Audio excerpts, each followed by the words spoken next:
Oh, good. Being recorded, so you can see this. So, Don't screw this up, Colleen. oh, great. No pressure.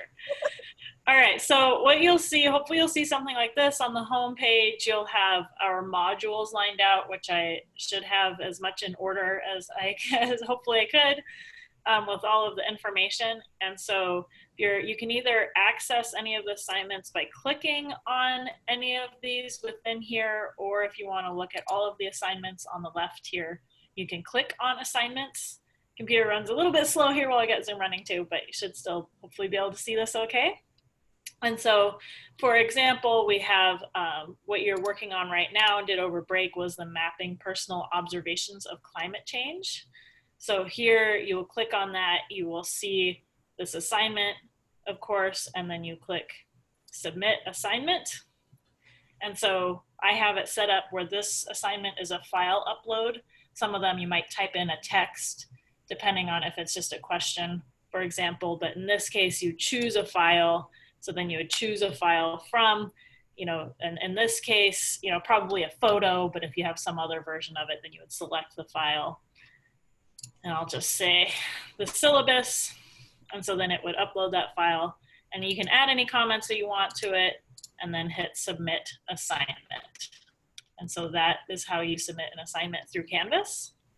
Now, for those of you, I went over this briefly with Kathleen, who was having issues accessing it because she was probably using her app. Oh, look, see, I hadn't done this. How fun is that? With a little confetti that you submit an assignment. Wow. Yay! And also, if you have an issue and you need to resubmit, you want to, if it, you weren't sure if we had a comment like, hey, we couldn't see that file or whatever, you can then resubmit it to put in a new file there as needed. And then if you have Canvas through your school district, you probably have to set up a different account because this wasn't set up through Anchorage School District. We wanted it to be available for all teachers across the school districts and the lower 48 as well. So if you have Canvas through your school district, you probably have to set up a separate account because this is not through that school district. So it is a separate platform, even though it's using all the same things and it's going to look exactly the same, all their coding and everything, it's still a separate platform, so to speak, because we're using Free for Teacher instead of a specific school district. So I apologize if that is your case, to set up something new. However, this does make it so we can share it with everybody.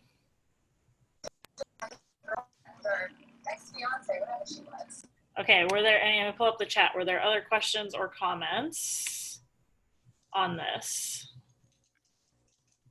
Okay. If you say post something in the discussion, where would we go, Colleen?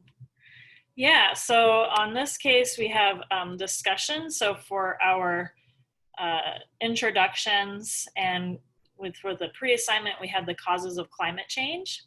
And so you can see these causes of climate change introductions. So you can see all of those available here. So for introductions, I see 17 of you have already shared, which is wonderful. And so then go to the introductions and you hit reply to this. And this is where you can type in anything here, add photos, links, video if you have a video or whatever, and this is where we would share this. And I also, of course, had the link to your land acknowledgement, to that website that has the land acknowledgement if you would like to see that as well. And so then there, again, these are also under modules so that you can see these different pieces. So under day one, we have introductions, mapping, personal observations of environmental change right there. Okay, other questions or something you'd like me to show? That looks good. Thank you so Okay. much.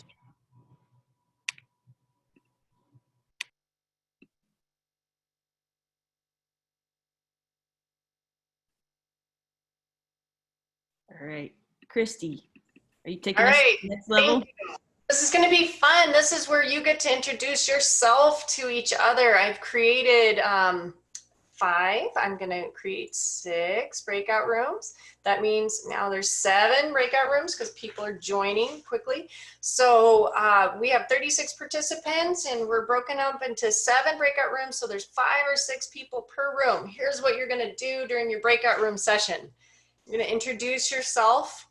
And if you could do a traditional land acknowledgement in that introduction, as long as that it's, you know, something you've researched and is truly meaningful and appropriate. Second, then you're going to share your personal map of change. So I have no personal map of change to share, but I do have something that I drew. So you're going to show it to the camera and everybody will have share your screen enabled. And then you're going to point to it as you describe the changes that you've observed. You want to add anything to that, Katie?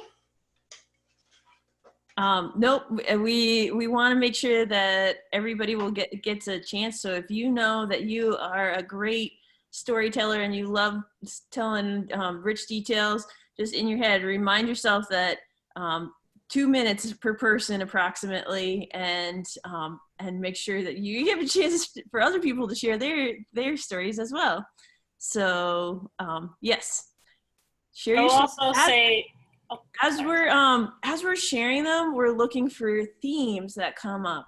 So with you know, while you're sitting listening to other people share their maps, you'll start to notice some patterns. Like maybe everybody had something to do with water, or too much water, or too little water. Maybe everybody has something to do with invasions, invasive species, or invasive insects or plants. So take note of some of the trends that start to emerge and pay particular attention to the types of energy use that people drew in their maps. All right. Yes. Okay. There are a couple questions about how breakout rooms work. I'm going to create the room in about a second and you will be automatically plopped into a room. So you don't have to leave Zoom. It's going to be in Zoom. And second of all, I did not just draw that in the last 30 minutes. I drew that a while ago. It just happened to be on the wall above me. And then third, you don't have to show it up to the camera. If you would rather share your screen because you scanned it in, you took a picture and you put it in Canvas. So if you can share your file, the way that you do that is down below, you should have a green thing that says share screen. And I'm sure that someone in your breakout room will know how to do that. So everybody can help each other in our breakout rooms. And again, like Katie said, take note of the trends that you hear from all this shared wisdom. You ready? We will be calling on the groups to kind of share back on the trends. So just make sure at least one person's writing something down, and you can say like, Joy, will you be our group note taker? All right, send us to the rooms, Christy. Open all rooms, done. All right. So we all got to meet each other a little bit better. I wish we could do a giant breakout room where we could all share at once, but that would take the entire class, which would probably be worth it, Christy. So we are gonna ask the groups to kind of share some of the patterns that emerged. And group, do you guys, Holly, do you want to share some of the themes that came out of our group? Well, unmute yourself. I took notes, but you were much more eloquent, so I think you would be a much better spokesperson. But I did note that 4 out of our 5 people addressed water issues. So I'll let you take it away from there. Holly. And receding and rebuilding and yeah. Yeah, I think Holly is right on. We had people from all over, from East Coast all the way to Anchorage and Fairbanks in our group. And so Doc in North Carolina, he's been studying phenology with his students for 12 years using the National Phenology Network's Project Budburst. And so he has noticed an extended growing season. And it didn't show up in any of our Alaskan maps, but we know that that is so true up here too. We have earlier springs and later falls. And then Holly noticed that the glacier that she used to go into is much further away here in Anchorage. And we all noticed that that water was a big deal. Flooding, permafrost thaw, and river flooding was a big theme coming out of our group. In terms of power, we noticed maybe some of the human-powered activities that we do, we have to go further to access recreation or resources. And then the coal power and fossil fuels, but also some hydropower were some of the sources of energy that we had in our maps. All right, I'm gonna pop it to Chastity's group. Chastity, who's gonna be your spokesperson? I guess I can do that. Yeah, Chastity you can do it, yeah.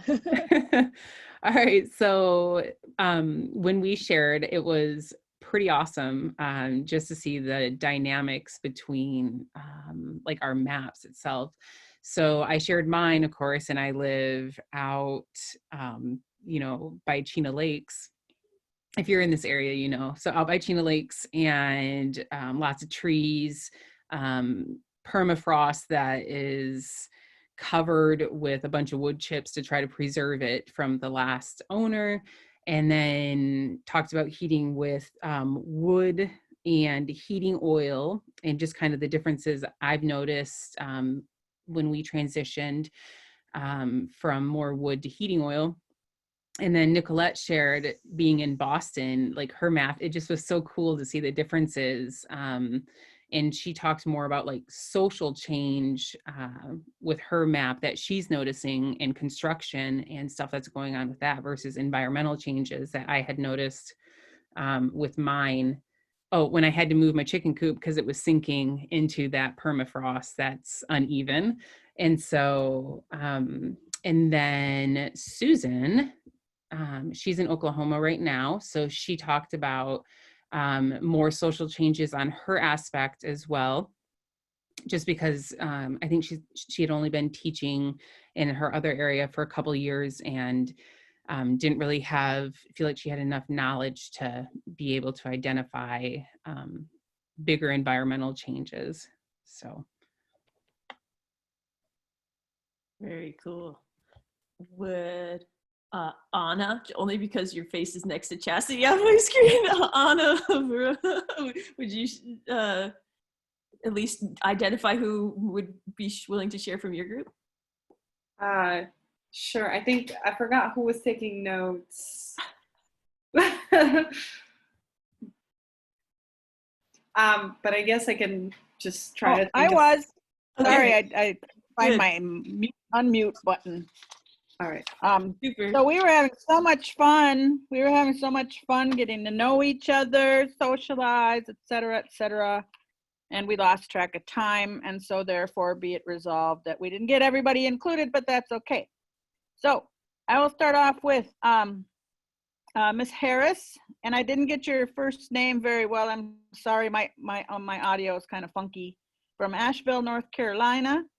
And oh no, she wasn't first. I'm looking at my flippy flop here. But anyway, so Ms. Harris, she likes to hike. She likes to be in the Pittscott National Forest. Years ago when she used to camp in there, there was a very massive canopy. Of course, it's a forest.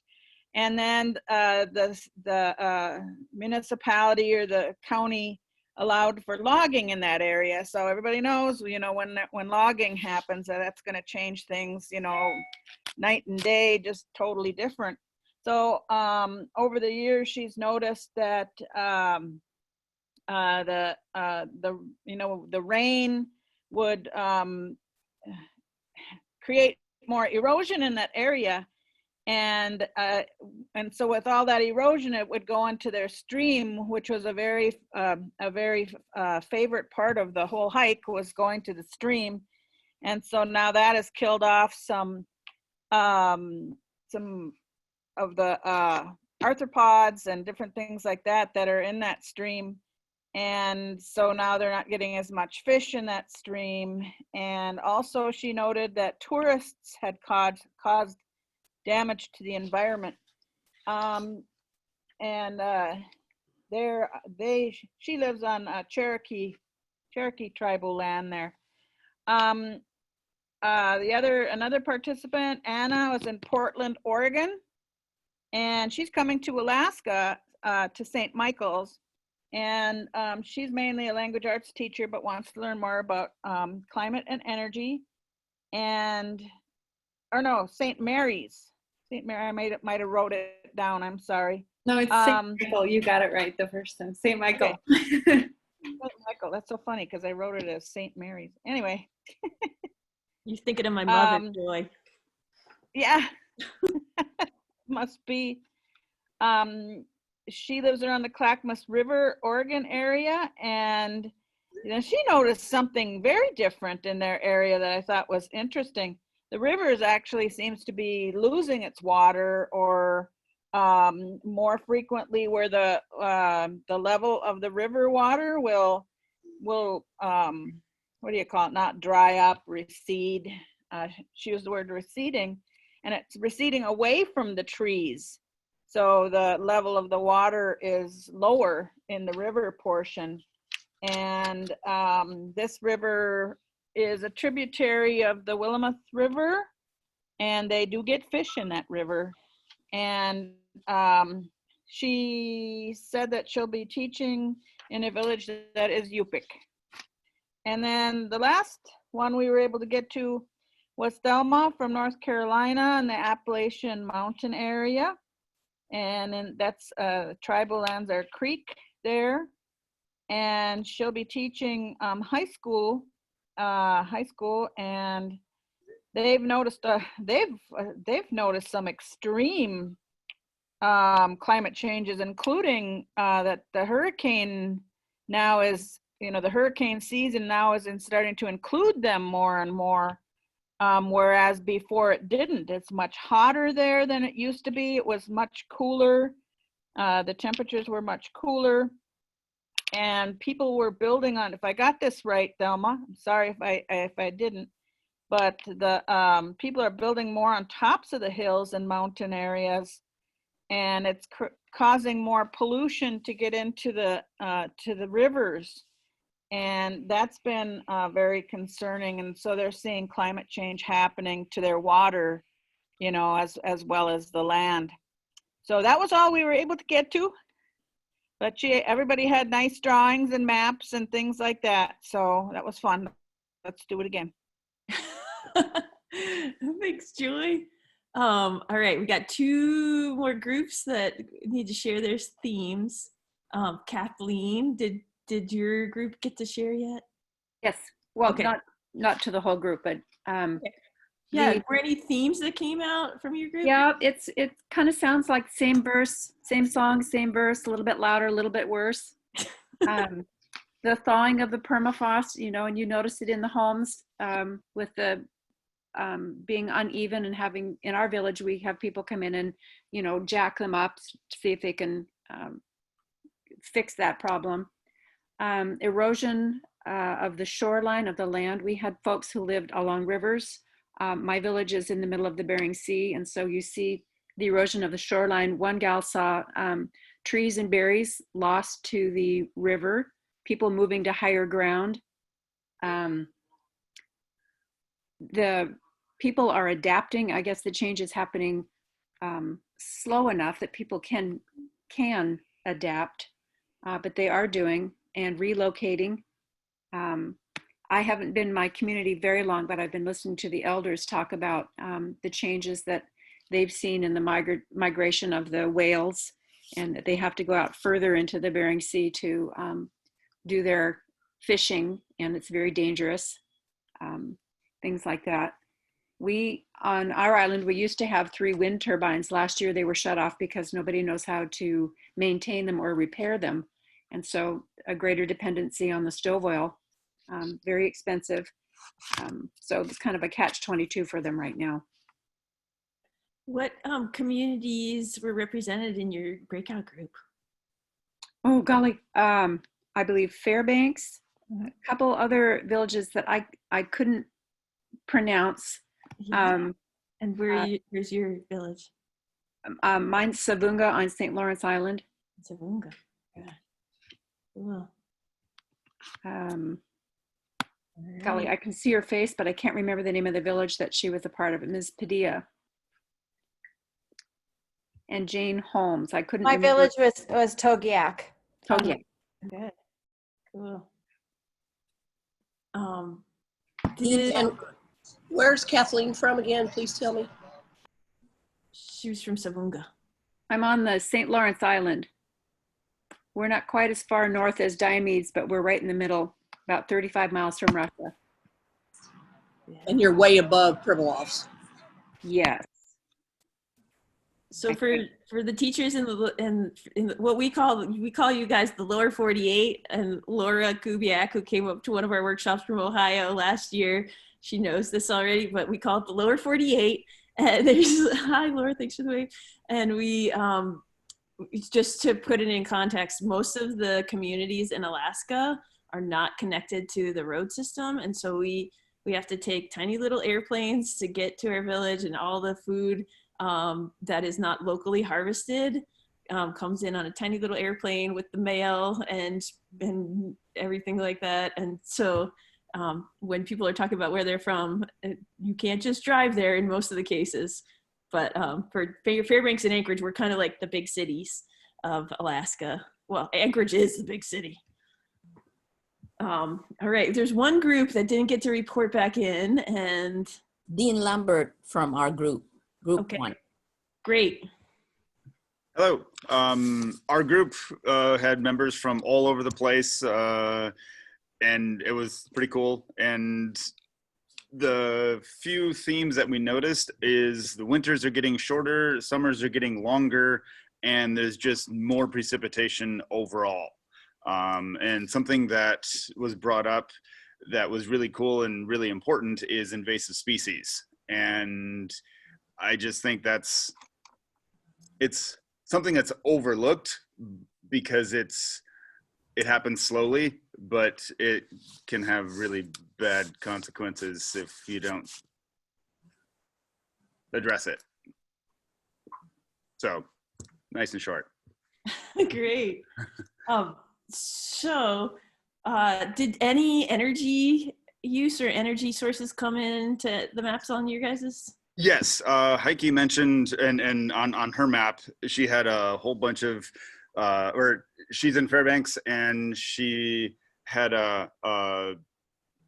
there was a huge diversity of power sources in Fairbanks, from the solar power to wind power to the coal power, and it also mentioned the smoke issue, or the PM 2.5 issues from the wood burning stoves. Okay, cool. So when we do this lesson, so we usually try to summarize on a like a T-chart. So I have some of the things that we've mentioned: erosion and invasives, changes in season length, water availability, and flooding. And then we also had permafrost as a major. Permafrost as a major issue. And so we would start this T-chart and then go on to think about which areas of these themes that we can contribute to. So as we go about this course and we're trying to figure out what sort of things we can measure and observe, just like Doc in his classroom has been measuring phenology, and I know Joy's been monitoring birds, and Terry has been monitoring permafrost, and Chastity's been monitoring berries. What kind of things can our students or the youth we work with observe to help help us better understand or take action on a climate change area. For this course, we're specifically zooming in on where the interactions between observing climate connections in our environment are with our renewable energy sources, which is why we have this partnership between our Arctic and Earth Science program at UAF and the REAP program, Renewable Energy Alaska Project. So we can, how do these two interface? Christy, what's our next mission? So actually, our next mission. Showing off her king that she caught, guys. I caught this 50-pound king salmon on the Clatina River. Way to rub it in. Yeah. Alaskans, right, Laura? There we go. I got my video going again, so I don't have to be a braggart. And so our next assignment that we are going to have you do tonight is to think, or the rest of the day, to think about how you would modify your existing map for the future. I want you to think about energy connections and how could you change the future with what you learned today about energy. Okay, so I just gave you a little snippet. You're going to be writing in things about energy. You're going to be envisioning the place where you live and how it might be in the future. And we'll revisit that if you have questions, because it's very broad. I'm going to give it to Colleen so we can learn more about energy, and then you might start saying how you might start changing your map. Thanks, Christy. I'm actually going to let Tyler lead this one, and I'll be assisting on it on this next energy piece. But we're going to start thinking about our energy literacy and starting out really basic, because we also want to model some lessons that you can do with your students and how you can start thinking about it from the ground up. So I'll turn it over to Tyler. I think he has a short presentation he's going to do to help lead us through this next energy activity here. Thanks, Colleen. Can y'all see PowerPoint there? I need to pull up some video. Whoops, I jumped ahead. All right, I need to pull up some video so I can see y'all here. I'm gonna see some participants. Bear with me. Okay, so, I did it again. All right, so REAP has a non-proprietary curriculum called the AK Energy Smart curriculum, which you can find on the AK Energy Smart website or the REAP website. And we've also included all of our lessons for K through 12 in that USB that y'all received in the mail, or should be receiving in the mail in the next day or two here. The AK Energy Smart curriculum is mainly educating students about energy literacy and energy conservation, as well as a pretty good focus on renewable energies and how we can use those renewable energies to decrease our dependence on fossil fuel resources in Alaska, and how we can better or more efficiently do the things we need to do to survive and enjoy the day-to-day life and have a lesser impact on the environment and our electrical bill or power bill.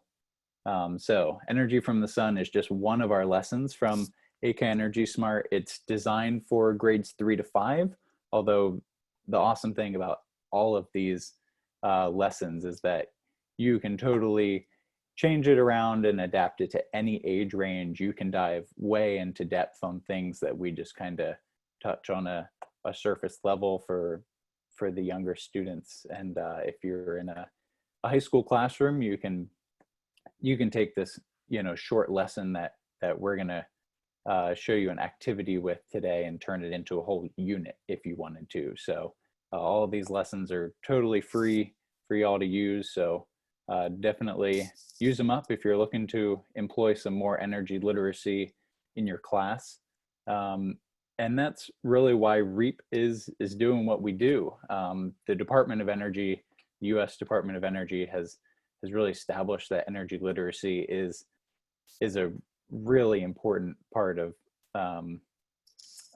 youth development, and they've established these core principles and facts here, you know, within any range of students that we're reaching with energy literacy.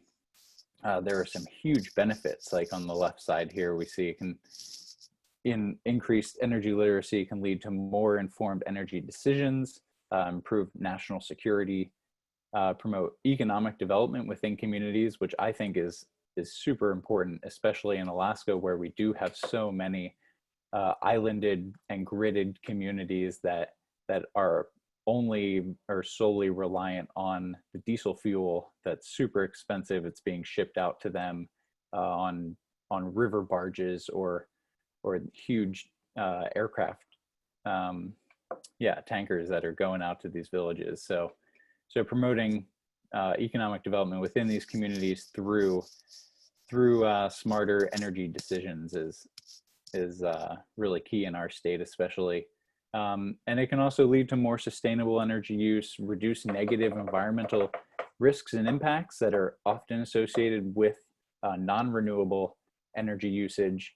And at a home by home level, it can help individuals and organizations save a lot of money.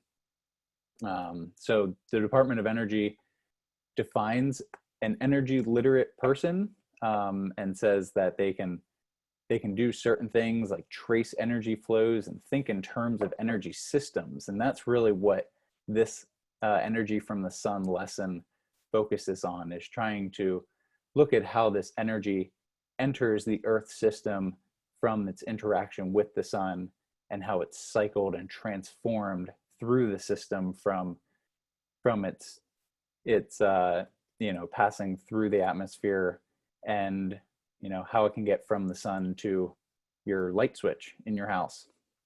So there's a long list of things an energy literate person can do, but I'll go into why we really want to really hold the sun up on a pedestal here. We kind of, we look at the sun as the most basic and the original source of energy of almost everything on Earth, on all living things on Earth. The sun is the original source of energy. From the salmon that are swimming up most of Alaskan rivers right now, to the fireweed that's almost flowered out in a lot of places in the state, and they're contributing to the berries that are apparently blowing up north in Katie's favorite berry patches. All of the water and the food that these organisms rely on to survive and for them to reproduce wouldn't be possible if it weren't for the natural processes that are driven by the light and the heat energy that's coming into the Earth from the sun.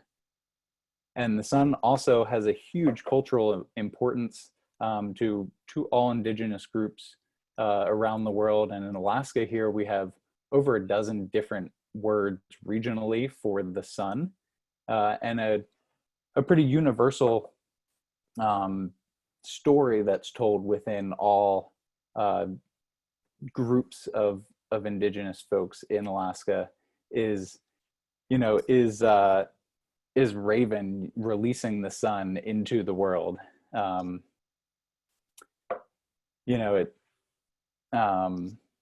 So one of the most universal stories where Raven came along and kind of interacted with a powerful regional elder who was holding the sun, the moon, the stars in a closed system and not releasing it into the world. Raven, being the trickster he was, worked his way into this elder's home and released the sun, allowing the whole Earth, which had been completely dark at that point, to see. So it's a really, really great story in most of our indigenous cultures. And then seasonally in Alaska, clearly the sun plays a huge role in just our yearly activities being so high north.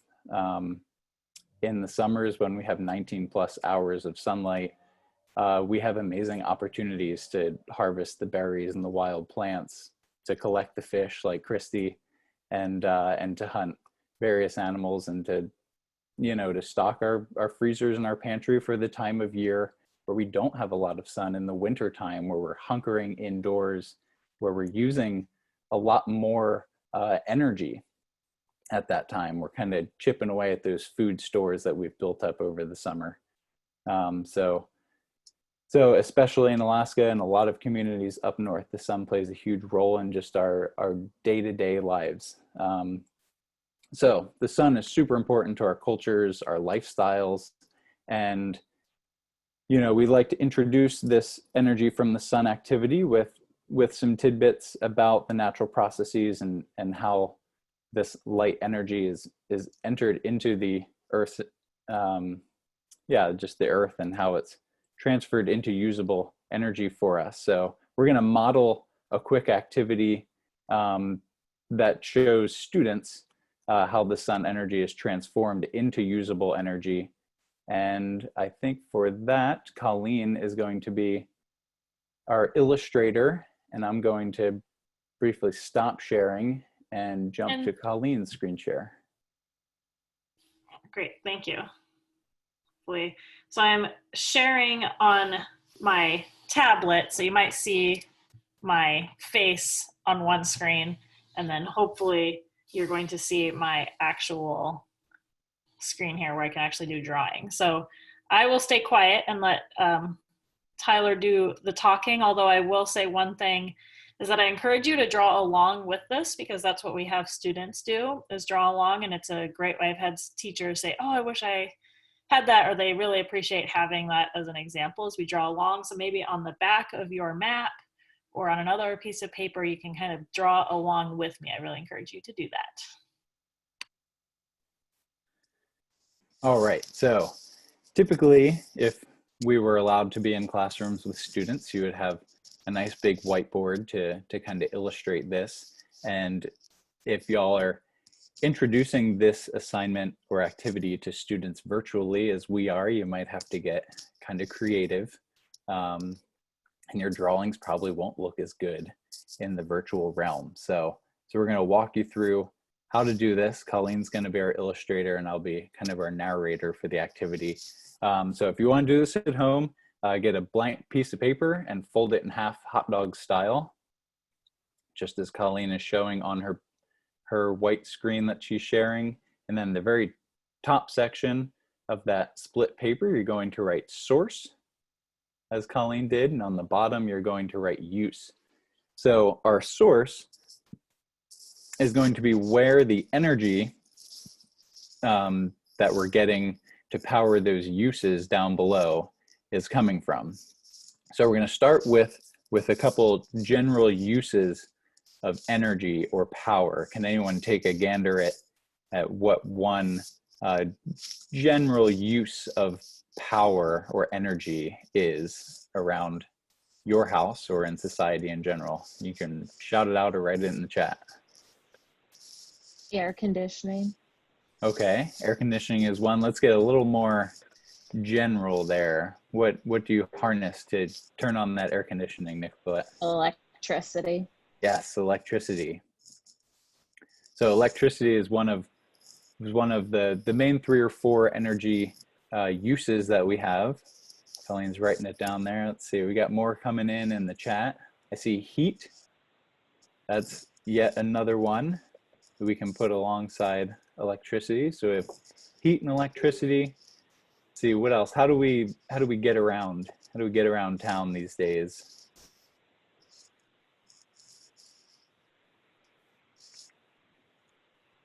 Cars, 4-wheelers, nice. Every community is a little different. Probably a lot of bikes in the city.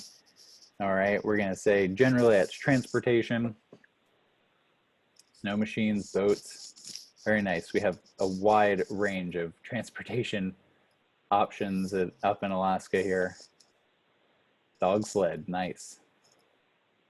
All right, and Brooke says food. That's a great one that's often overlooked. Food, you know, we need it to energize ourselves for all our daily activities, and it's a huge part kind of plays in this interface of energy, food, water is a huge thing we talk about. So we have our 4 uses: electricity, heat, transportation, and food. Colleen's got a couple drawings there. What's in there for food, Colleen? Is that potato? Nice. Well, I was starting to go for a plate, but potato's better. Okay. All right. So what sources are we drawing on to obtain the energy needed to get our electricity, our heat, our transport, our food? We're talking about kind of different resources here. Oil. Oh yeah, yep. Oils is a big one that's pretty heavily relied on in a lot of places now. And how is that oil created? Fossil fuels. Yeah, so it's a fossil fuel. Fossil fuel was originally a plant millions of years ago, and after it died and sank to the bottom of oceans and swamps, the pressure and the heat of the earth over millions of years compacted it into a burnable source of fossil fuel. So that first step in that whole process was the sun. The sun's energy came down to supply the light needed for those plants and aquatic animals to grow, to eventually turn into fossil fuels. So we finally have our sun coming into the equation here. The sun's always going to be the first step of this transformation of energy source to use. All right, what's another form of fossil fuel that we use typically? Natural gas. Yep, natural gas, tenting terry, rotating coal as well. Nice. So those are 3 main forms of fossil fuels. In Alaska, we rely most heavily on natural gas in the urban areas, but once you get out to those rural villages, it's a lot of heavy reliance on oil in the form of diesel fuel. So those fossil fuels, they're all non-renewable resources. They take a long time to form and a lot of energy to extract them.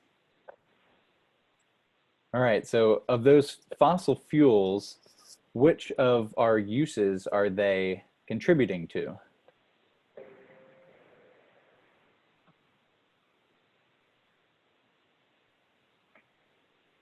All of them. Yeah, all of them. Yep, pretty much. We use power plants to provide our electricity.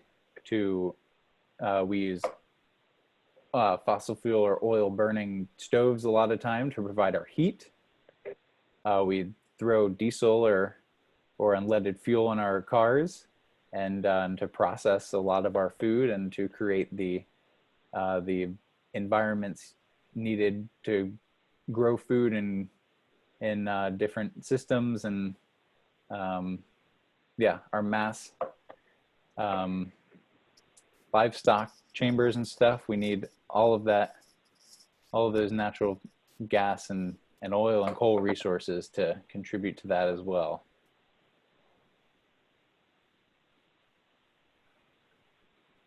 All right, Colleen's drawing away there.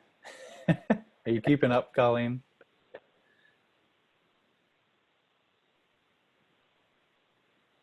Nice, and I saw, so Linda threw in the chat, nuclear energy.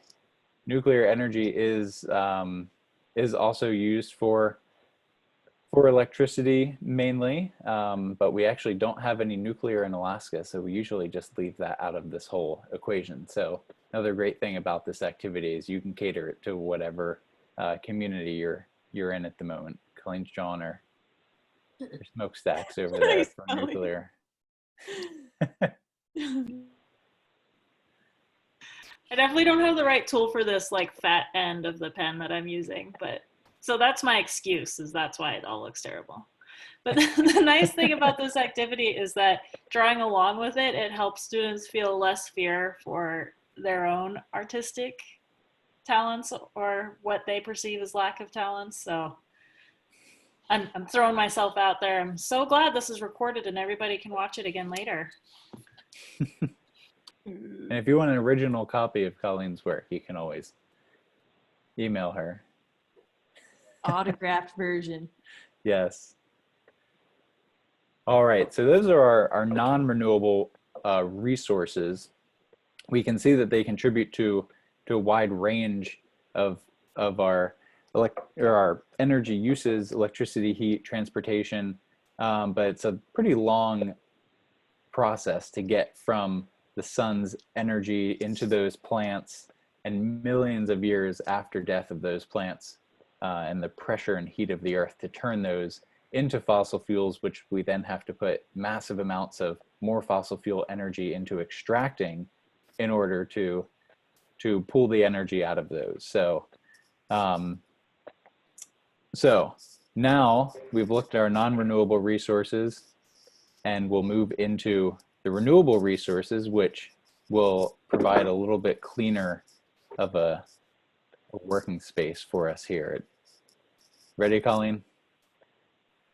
Okay, so what is one form of renewable energy that we can harness for our energy uses? Tammy's in there quick with solar. Very good. So we can go straight to the source and harness that sun energy with various solar panels. Nice.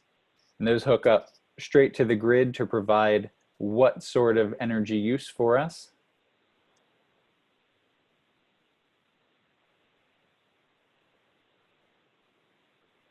Electricity. Perfect. All right, so our solar is going to just be connected to the electricity network, but we can also use systems like passive solar to heat our house if we build it in a strategic fashion with windows on the south side of the building. And I think pretty soon we'll have solar transportation, but not yet. No solar powered vehicles in production at the moment, unfortunately. And Lindsay also mentioned too that or Linda, sorry, is that there's thermal solar too, where you can more than just passive solar, you can have collection.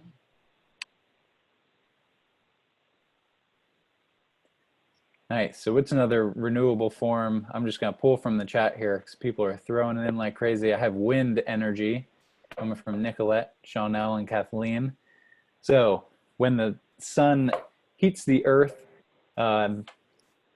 in varying ways, you have this huge cycle of temperatures with the warm air rising and the cold air sinking and taking the space of that warm air that's just evacuated the system. You have massive amounts of or big air masses moving around, which creates the wind.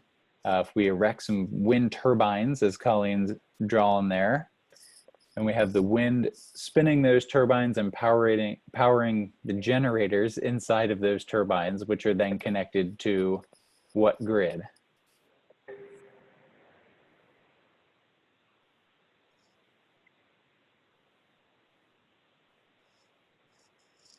Yes, back to the electric. So our wind turbine systems can be hooked up to the electric grid, giving us more electricity. Excellent. So we're going to another renewable energy source. I have Chastity wrote in here geothermal. Nice. Now, Colleen, how do we present geothermal here? It's kind of an outlier amongst the group. Get creative with the drawing. I'm gonna draw a little volcano. But since it doesn't come from the sun, although I say it indirectly comes from the sun, since it still processes from the formation of the Earth and the solar system.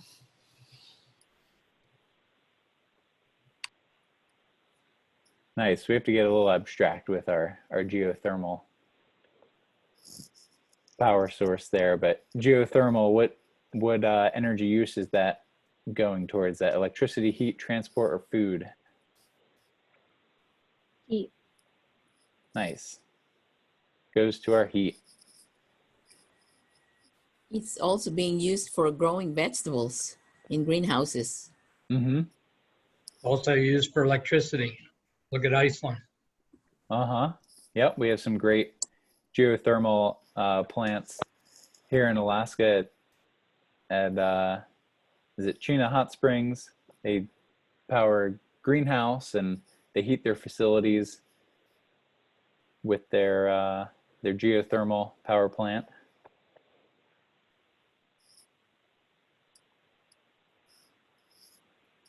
All right, Lindsay just threw into the discussion here, hydro. Hydro is a big one, especially in Alaska. We have pretty good amount of hydroelectric resources. When the water flows down through a river system or through a dam in a enclosed lake, it's powering generators, just like those wind turbines. As it flows downstream, that mechanical force is powering those generators, and those are going down to powerhouses, also creating electricity, and that is dependent on the solar energy of the sun to drive the water cycle, of course.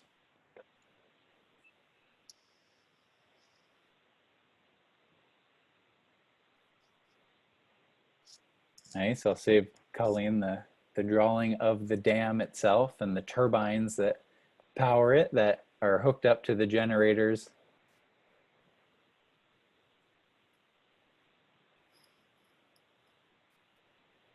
Nice.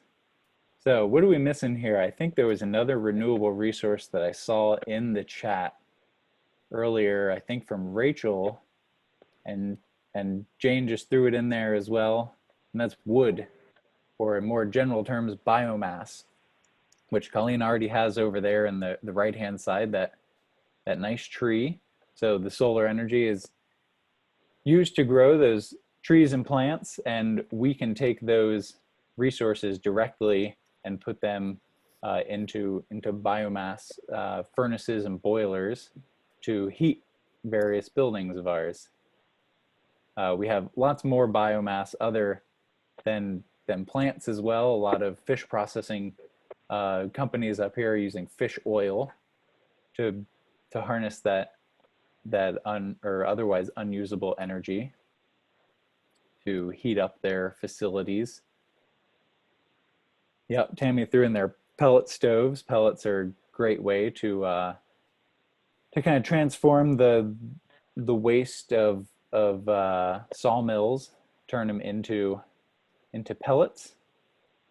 And there's another form of hydro that we kind of skipped over, and that's tidal energy or hydrokinetic. I saw it in the chat, so I threw it in. There's a few different, yeah. Nice. Yeah, tidal is tidal and hydrokinetic are used a lot more in other places in the world. Our technology in the States here is about 20 years behind where our wind technology currently is. And in Alaska, as you all know, we have huge, a huge source of tidal and water or hydrokinetic energy in the state here. And unfortunately, we haven't been able to implement a ton of that yet, but there's some great sites out there that are being tested for feasibility.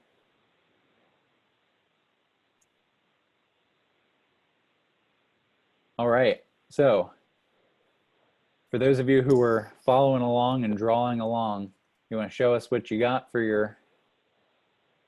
your energy from the sun map? It's got to be better than mine.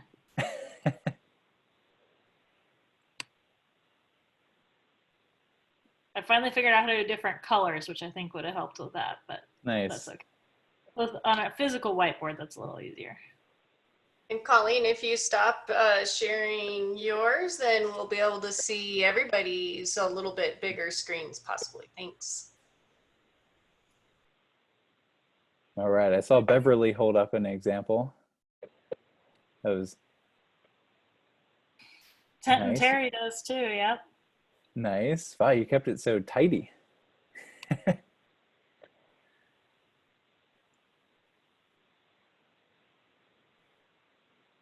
Anybody else want to share?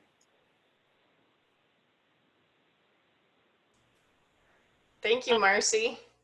I want to answer this question for Laura about how I did this.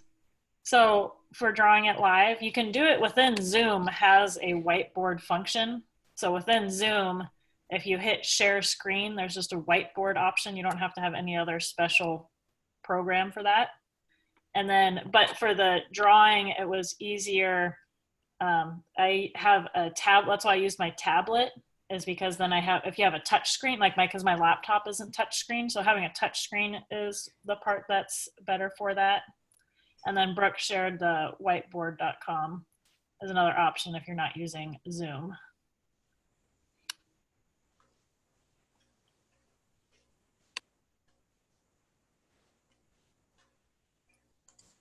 Nice. Thanks for illustrating there, Colleen.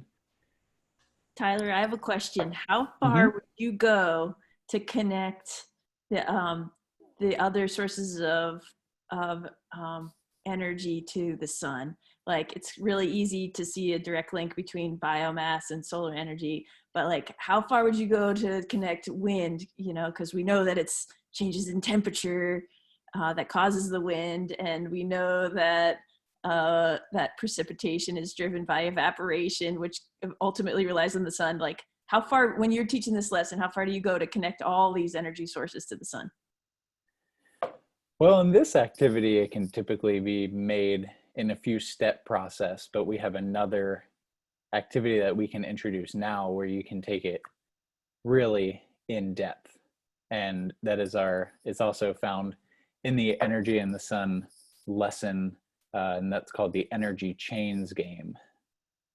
And Colleen, do you want to explain the chains?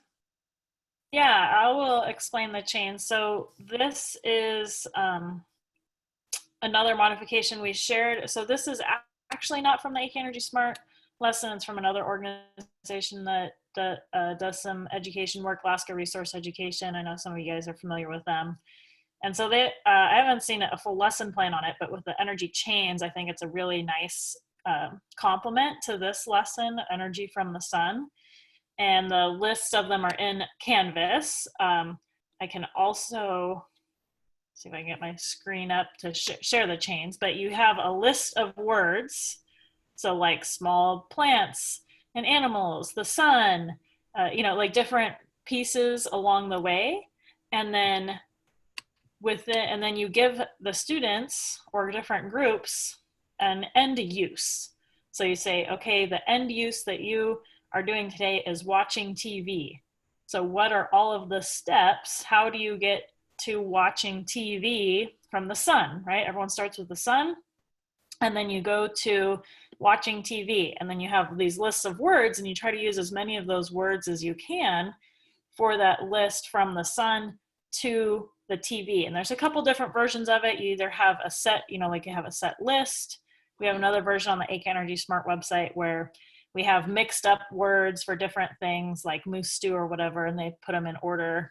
So there's a couple different versions depending on the age of your students that you have, or you can have them try to come up with it all on their own. Okay, think of as many steps as you can. What are all the processes, right? And so in this case, we're using the version where we have the actual words, you know, or the phrases on that list. And where did I put it? And so you will use those. So under synchronous energy activities on day one, there is a PDF of those words, but I'll also can share my screen here briefly so you can see those words. While Colleen is sharing her screen, I did want to announce that our closing to this session today is what you've asked for, another breakout session. And you'll be playing this energy chains game with people in your group. And one of the challenges that we have for you is to think about all the steps in Kongiganak that track from their various sources of energy all the way back to the sun. So that will be your challenge when we open up the breakout room. And then also, Colleen, if I interject here, the idea now that you have made your own little maps of tracking energy, renewable and non-renewable, is to add to your existing map that you've drawn what your map would look like in the future if you or community members took steps to reduce the effects of climate change. So what's the best future that's possible for the map that you drew? And what would it look like if it used renewable energy to make those changes? Back to you, Colleen. Okay, am I still muted? Hold on, I'm trying to find. Nope, you're not muted. Yeah. Okay, great. So here is the list. So these are the different phrases. So like each line is one word or phrase that you can use within your group. And so the goal is to try to use as many of these as possible. Of course, you're all starting with the sun. And then your end use today is watching TV in Congiganak. So in Congiganak, what are the different steps that you'd go from the sun to watching electricity? Now, I'll give you a little hint here because we're short on time, so we can't do this a couple of times like we like to do. We'll only be able to do this once. But I'll give you a little hint here, right? It doesn't have to be completely linear. You can think about different things like, oh, the person who is at the powerhouse needs to eat some moose, right? And so like you could get pretty creative with this to use as many of these as you can. When we do this in person, we have these cut out.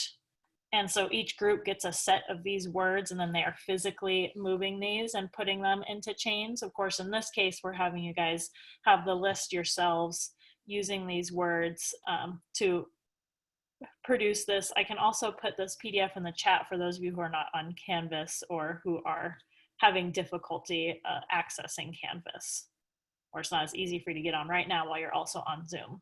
So these are the different words that you can use. And so we're going to give you about 5 minutes. We do want to try to end on time as much as possible, but we'll give you 5 minutes to throw you in breakout rooms. You guys talk about it for 5 minutes or just a few minutes, and then we'll bring you back to hear what your chains were. Okay.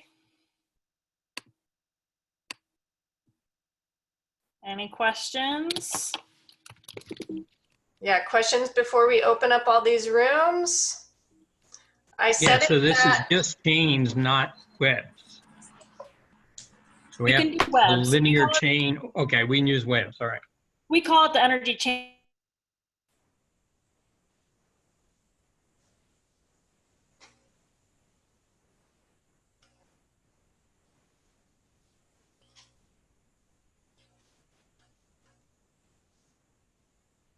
Well, hello, Joy.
Welcome back, everyone. It